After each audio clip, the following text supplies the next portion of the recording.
So I'm out this morning, going to go chase some schoolies again just for fun.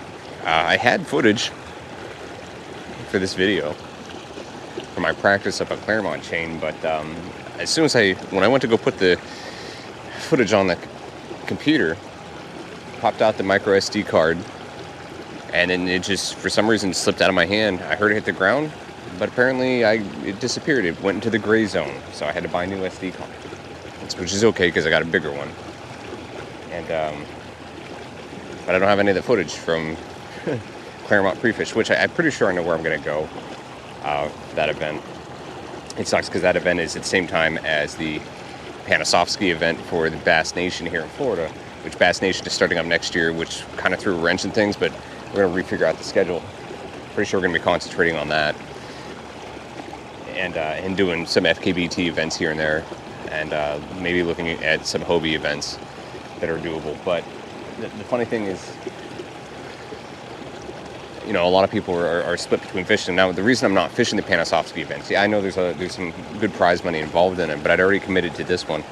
And the reason why I'm not too overly worried about it is even if I qualified for the Classic, which is why they're having this event. So people who fish it, I think top 10% will go to the Classic or get a Classic bid. So even if I did that, I'd not planned to take time off in March to fish that. So there's no way I would even make it. So the money would have been nice, but like I said, I hadn't planned to go, so I wouldn't be in that spot. Or I'd be eating up a spot that somebody else could potentially have. So right now, the bait fish are all balled up. And I'm like, to kind of describe what I'm looking at or looking for or found, here's a screenshot the other day of just bait fish underneath the boat, like huge balls, and it's mostly shad. I've seen them, and you know, I've had them swim around the boat, up underneath the boat. It's just massive balls of shad, and they are the fish. Once they get going, they'll start pushing the shad around. Real quiet this morning. Of course, let me take a walk for these fish to kind of fire off.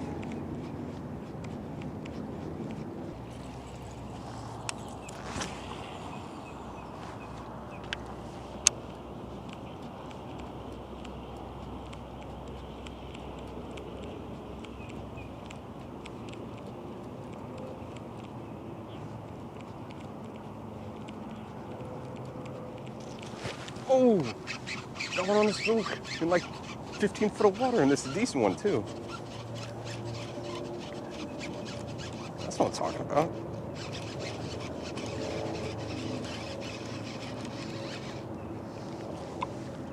See if we can turn around. And that. All right.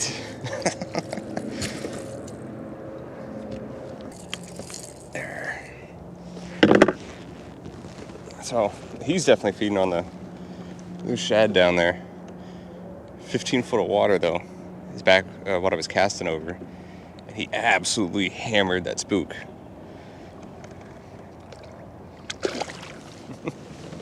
Alright.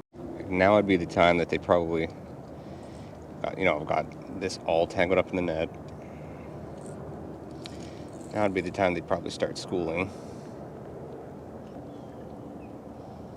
I will tell you this though, if you are a kayak fisherman, get yourself a rubber or coated net.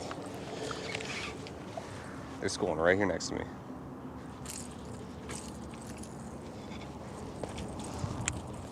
Yep, there they are. Let's see if we can get them.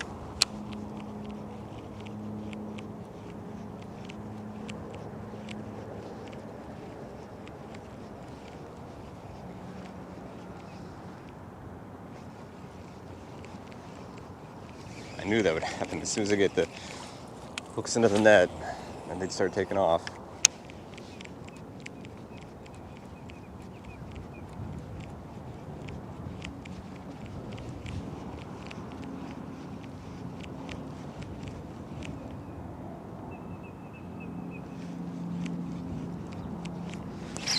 There's one. You got it on the pause.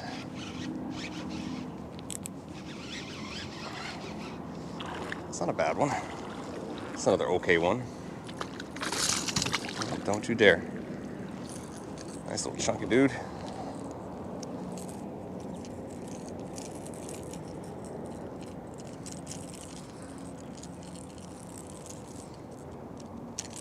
We're gonna have to use pliers on you, bud. Yeah, let me show you what they're eating. Because he just coughed up exactly what they're eating here. This little round belly, he's feeding on this tiny little shad, right? So they really weren't interested in baits too much bigger than that, but with the topwater, it's a little bit easier to get them. You notice what color topwater I put on today. I didn't put on the Berkeley Hijacker, which is my favorite spook. I put on one. It's like a shad. And this is a H2O Express. You know, it's from Academy. They're a house brand. This was actually pretty decent. Good hooks on it. To give you an idea of what I'm doing, so I'm sitting on a point. It drops off. It gets to about, honestly, 10, 12 feet on that side, about 15 back here. If I go back further, it goes down to 20. But I'm sitting at 7. So it's a pretty drastic drop off, and there's tons. Oh, he missed it. But there's tons of bait in this hole here, and the bass will kind of line up on the edges and pop the bait. And I mean, it's a ton of bait. Like, it's probably a physical ton actually in there. There's a huge ball of shad that's probably 10 feet tall and 30 feet long. I just had the little guy miss the topwater. Moved over just a little bit, so I'm sitting on a hydrilla bed that's on the edge of the same hole. Just had a little guy hit it, but he didn't get caught. So now I'm just, I'm sitting out here. I know there's bait fish and stuff behind me. Not seeing a lot of activity from the bass though. That little bit of schooling after I caught that one and then just dead. So what I'm doing now is I'm just kind of actively scanning out in front of me. I think I may have seen some busting over there, but if I did, it was only one or two. It didn't last very long. I'm trying to find a decent sized school. It's weird that they haven't started yet, but also the conditions for bluebird skies. We got a little bit of cloud cover, but not much. The best fishing I found is when the weather is like less than what people view as less than optimal, like cloud cover, wind, fog, a little bit of rain. That's what that's the schooling scenario where fish schooling scenario, I guess, where I've been the most successful. Yeah, they just start schooling again right back here.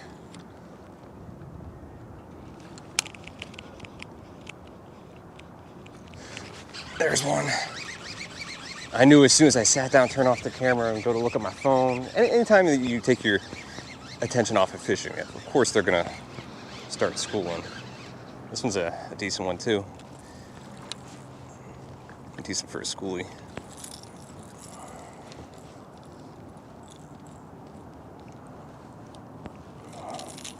Oh, he's nice and full.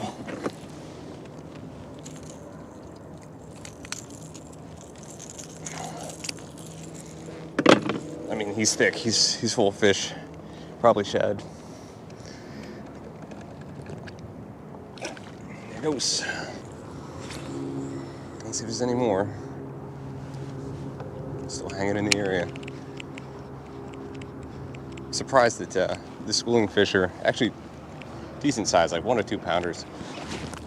Are actually pretty good out here. This I think might be a better one. Yeah, this is a way better one. Ooh.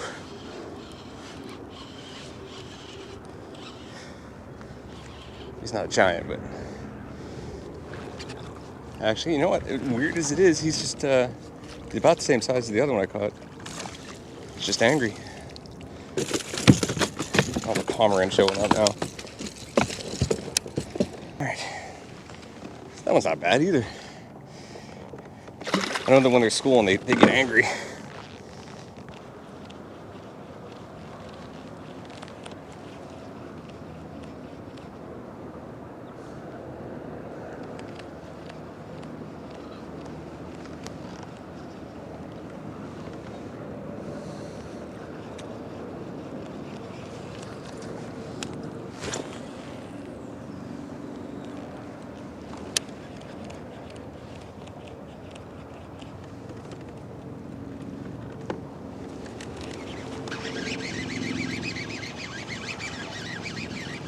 guy.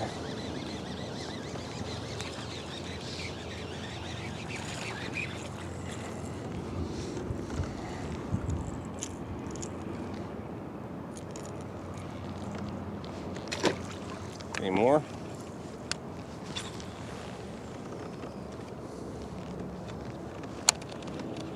You know, I wasn't. I was looking back that way. Same thing there. Another little guy. Just bully him in. Whoa.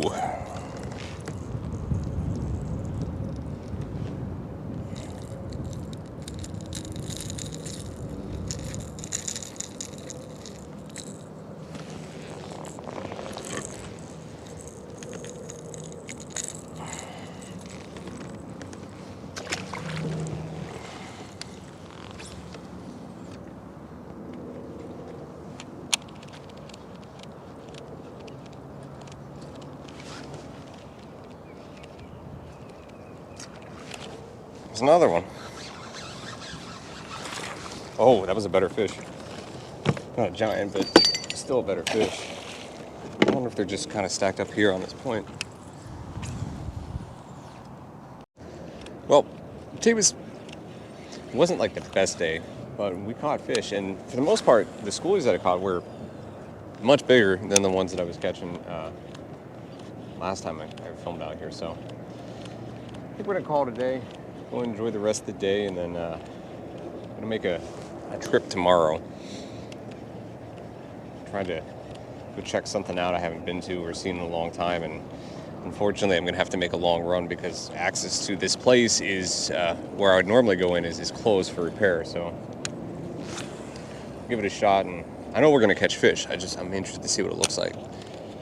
So till then, stay safe out there. I'll catch you guys in the next one.